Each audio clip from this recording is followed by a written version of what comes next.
High guys welcome to my YouTube channel the world of मिष्टी।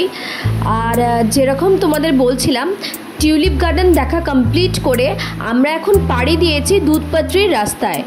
বলে রাখা ভালো যে শ্রীনগর থেকে দুধপাত্রির ডিস্টেন্স মোটামুটি 50 কিলোমিটারের কাছাকাছি, তবে যেহেতু পাহাড়ি রাস্তা সেখানে যেতে কিন্তু 2.5 থেকে 3 ঘন্টা মতন সময় লাগে।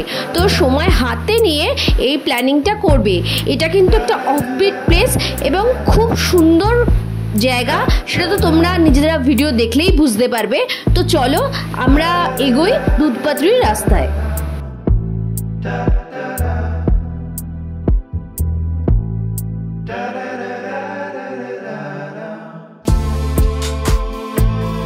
রাস্তাটা দিয়ে আমরা যত এগোচ্ছি দুপাশেই দেখতে পাচ্ছি আপেলের বাগান।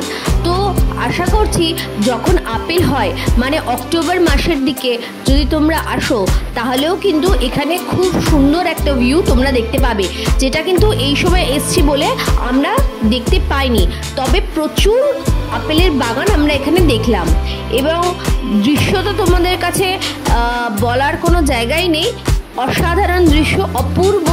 মানে কাশ্মীরকে যে প্যারাডাইস ইন আর্থ বলে, কাশ্মীরের প্রত্যেকটা ভিউ যেন সেই কথাটাকেই বারে বারে বুঝিয়ে দিয়ে যায়। এই যে তোমরা সামনে দেখতে পাচ্ছ বরফে ঢাকা পাহাড়টা, এটাই কিন্তু দুধপাত্রি। এইখানেই কিন্তু আমরা যাচ্ছি, আস্তে আস্তে এগোচ্ছি দুধপাত্রির দিকে এবং পাহাড়টা আরও আস্তে আস্তে স্পষ্ট হয়ে উঠছে চোখের সামনে। এর মধ্যেই কিন্তু আমাদেরকে দুধপাত্রির নদীটা দেখতে যেতে হবে। যারা এই দুধপাত্রি অফবিটে ডেস্টিনেশনের জন্য বেরিয়েছে তাদের বলে রাখা উচিত যে একটা সার্টেন জায়গা পর্যন্ত কিন্তু গাড়ি যাবে, এরপর ভেতরে যেতে গেলে কিন্তু ইটিভি কার অথবা ঘোড়ার সাহায্য নিতে হবে এবং সেখানে পার হেড মোটামুটি 2500 টাকা থেকে 2000 টাকা বার্গেনিং অবশ্যই করতে হবে। তো বার্গেনিং করে সেখানে পৌঁছাতে হবে। আনসার্টেনলি এখানে আমি একটু অসুস্থ হয়ে পড়ার জন্য দুধপাত্রির ভেতরে আমি যেতে পারিনি।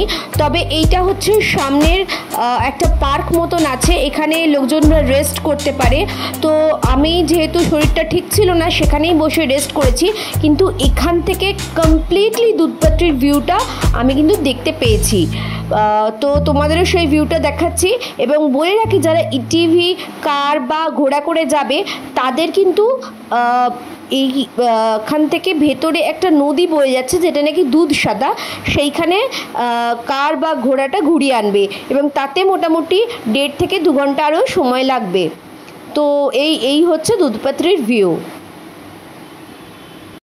তোমাদের সামনে তুলে ধরলাম দুধপাত্রির অসাধারণ ভিউ। আজকে কাশ্মীর ট্রিপের ডে 8 এবং টিউলিপ গার্ডেন, চেশমিশ গার্ডেন এবং ছোটো ছোটো সাইট সিন করার পর আমরা বেরিয়েছিলাম দুধপাত্রির উদ্দেশ্যে।